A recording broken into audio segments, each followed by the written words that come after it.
Imagine waking up one day and realizing, you no longer have control over your body. Your thoughts are fragments, your voice replaced by static, your memories erased, except one, the moment you were taken. You can see, you can feel, but you can't scream. You serve, endlessly, without question, without mercy, without freedom. In the grim darkness of the far future, there is no peace, not even in death. For some, the greatest curse isn't dying for the Imperium, it's living for it. This is the horrifying life of a servitor. He was once a man. His name, long forgotten, was Elias Kord, a simple laborer born beneath the steel skies of Armageddon's lower hives. He dreamed of escape, of seeing a sunrise not filtered through smog, of feeling rain that wasn't acidic, of living a life beyond servitude. Elias wasn't a soldier, nor a zealot. Just a man trying to feed his sister in a world that punished the weak. One night, the Arbites raided their hab block. Someone had accused Elias of tech-heresy for repairing a broken data slate without Mechanicus sanction. A crime punishable not by death, but repurposing. He screamed as they dragged him away. His sister cried, her voice fading behind the iron doors. He thought it was a mistake. He thought the Emperor would forgive him. He was wrong. The Mechanicus facility was cold, metallic, sterile, and humming with the rhythm of unending industry. Elias was stripped, shackled, and placed on an operating slab. Dozens of robed figures surrounded him, faces hidden behind red hoods and mechanical lenses. Designation, Labor Class Unit 78K, 1 droned, biological subject confirmed. Begin augmentation. Then came the sound, the whir of saws.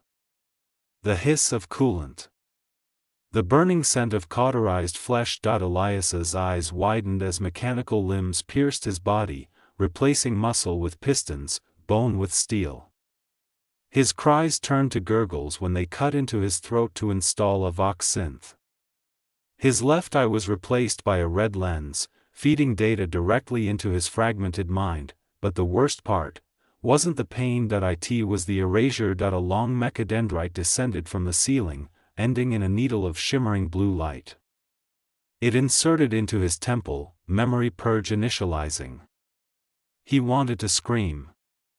He wanted to beg, but his words were gone, replaced by static, by data, by obedience. When Elias awoke again, he was no longer Elias. He was Unit 78K. And his first order echoed in his skull like divine law. Days became meaningless. He toiled in the manufactorum, lifting crates heavier than tanks, welding metal under choking fumes, never resting. Other servitors worked beside him, once humans, now half-machine husks. Some had once been soldiers, others criminals, some perhaps even priests. Their faces were pale and blank, eyes glowing red, their flesh stitched to iron. He saw one malfunction. Its arm stopped mid-motion, sparking violently. For a moment it turned its head, and Elias could swear it looked sad. A tech priest approached, muttered a prayer to the Omnicia, and with a single bolt pistol shot, ended it. The servitor fell, lifeless. A machine replaced by another. Elias didn't understand why he felt pain. Why something inside his hollow chest ached. He didn't even remember his name anymore, but he remembered a sound, faint, distant. A voice, his sister's voice. Don't give up, Elias. Not ever. Years passed. Or perhaps centuries. Time was irrelevant in the endless machine of the Imperium. Unit 78K continued its labor, maintaining reactors, cleaning waste canals, assisting in the rituals of production. His body deteriorated, patched over with crude bionics. His face was a ruin of scars and steel. He felt nothing. He was not meant to, but somewhere, deep within his corrupted neural matrix, small fragments of his human self lingered, flickering ghosts of memory fighting against the code. One day, the factory alarm screamed. An orc raid had breached the hive perimeter. Explosions thundered above, shaking the ground. Dust fell from the ceiling, servitors continued their tasks, blind to chaos, but Elias, no, Unit 78K, paused. He looked up as fire lit the distant sky through the cracks of the roof. For a second, he remembered what the sun looked like. When the orcs burst into the manufactorum, they tore through the workers mercilessly. Green bodies slammed into steel, laughter echoing over gunfire. The tech priests tried to flee, abandoning their creations, but something inside Elias snapped. A command flickered in his brain. Protect the machine. But another voice, quiet, human, whispered. Protect them. He saw a child, one of the junior acolytes, cornered by an orc. Without hesitation, Elias lunged forward. Hydraulic arms whirred, servos screamed.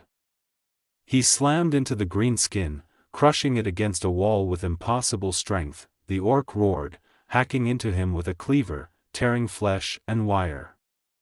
Elias kept pushing, even as his system screamed failure codes. For the first time since his transformation, he chose to act. He saved the boy, but he was dying. Oil and blood poured from his body, pooling together on the floor. Sparks danced across his chest. As his vision dimmed, he saw the boy staring at him, not with fear, but gratitude. Thank you. The words echoed in his fading mind like a hymn, and then, something beautiful happened. As his core shut down, he remembered his name. His home. His sister's smile. The feeling of rain, the sound of laughter, the light of the sun through the smog. He wasn't a machine, not truly. Even after everything the Imperium took from him, his soul endured, and in that final moment, before darkness consumed him, Elias, once Unit 78K, whispered through his broken Vox synth. For the Emperor. The light faded. The factory fell silent, but somewhere, deep within the machine spirit of the Imperium, perhaps, a fragment of humanity remained, echoing forever in the steel and smoke of a galaxy that had long forgotten mercy. Even in a universe of endless war and suffering, where flesh is cheap and faith is demanded, the smallest spark of humanity can defy the cold grip of the machine. The story of A Servitor reminds us. No matter how much the world tries to strip away who you are, your soul is something no one can truly take.